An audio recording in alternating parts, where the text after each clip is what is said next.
Hello बच्चों, कैसे हैं आप सभी।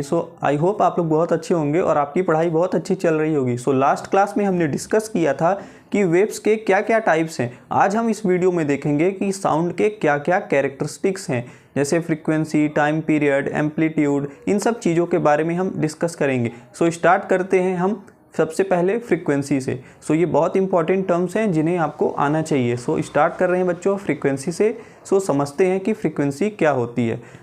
अपन स्टार्ट कर रहे हैं कैरेक्टरिस्टिक्स ऑफ साउंड वेव्स, यानी साउंड वेव्स की क्या क्या कैरेक्टरिस्टिक्स है, क्या क्या उसके फीचर्स हैं।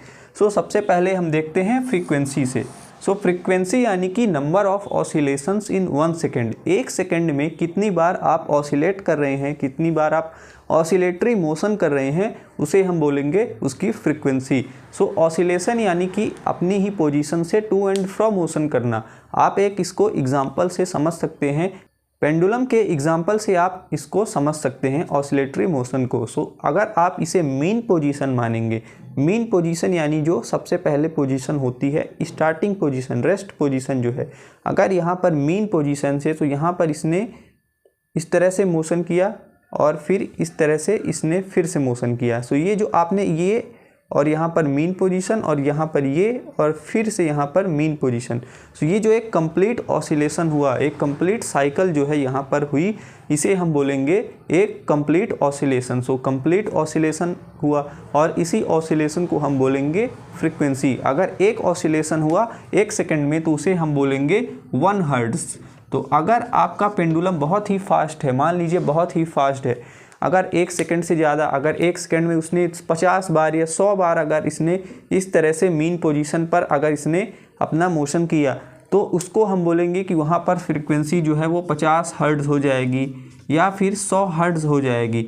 इस तरह से ये चीज़ें बदलती रह सकती हैं। तो यहाँ पर आप फ्रीक्वेंसी से समझ सकते हैं कि the number of oscillations in 1 second, 1 second में कितनी बार ऑसिलेशन हो रहा है, उसे हम बोलेंगे फ्रीक्वेंसी।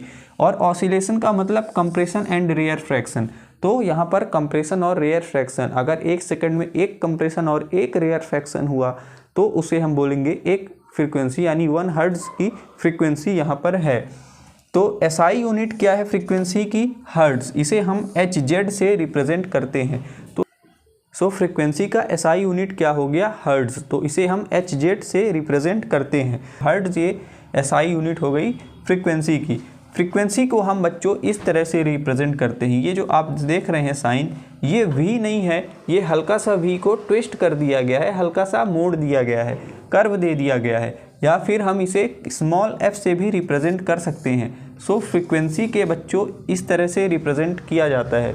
तो फ्रीक्वेंसी को इसे हम तो स्मॉल f या फिर इसे हम बोलेंगे म्यू।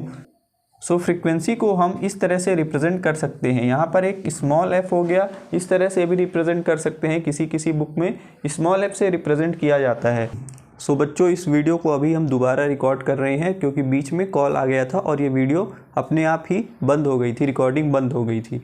इसके बाद हम देखते हैं कि फ्रीक्वेंसी को हम किस तरह से रिप्रेजेंट करते हैं। सारी चीज़ें हम अच्छी तरह से फिर से समझते हैं। आई होप आप ये चीज़ें समझ रहे होंगे कि क्या क्या थोड़ा सा प्रॉब्लम्स होती हैं। फ्रीक्वेंसी को हम किस तरह से रिप्रेजेंट करते हैं। फ्रीक्वेंसी को हम इस तरह से रिप्रेजेंट करते हैं। ये जो सिंबल आप देख रहे हैं इसे हम न्यू बोलते हैं, NEU। तो इसको हम V ना बोल करके इसे हम न्यू बोलते हैं और ये हल्का सा ट्विस्टेड होता है इस तरह से। V अगर बनाएंगे तो उसे हम ट्विस्ट कर देंगे तो ये फ्रीक्वेंसी का सिंबल हो जाएगा और हम इसे स्मॉल f से भी रिप्रेजेंट करते हैं। इसके बाद हमने देखा था कि SI यूनिट होती है फ्रीक्वेंसी की हर्ट्ज, इसे हम HZ से रिप्रेजेंट करते हैं।